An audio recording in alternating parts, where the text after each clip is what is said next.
কি বলবো রে ভাই, দেখেন আমাদের দেশের মানুষ আসলেই গরিব, খুব অসহায় মানুষ। আমরা যে বাংলাদেশের মানুষ যারা আছি আসলেই আমরা অসহায়। দেখেন এইভাবে কি মানুষ বসবাস করতে পারে?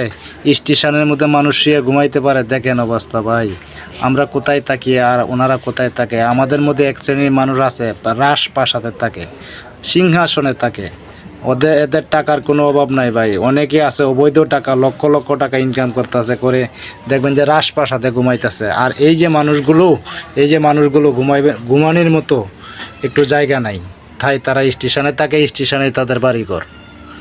যাই হোক ভাই, ভালো লাগলে চ্যানেলটা সাবস্ক্রাইব করে দিয়ে পাশে থাকবেন। আপনারা যদি পাশে থাকেন তাহলে ভিডিও বানাইতে ভালো লাগে। আপনারা পাশে থাকলে অবশ্যই এগিয়ে যেতে পারবো ইনশাল্লাহ। ভালো থাকবেন সবাই। আসসালামু আলাইকুম।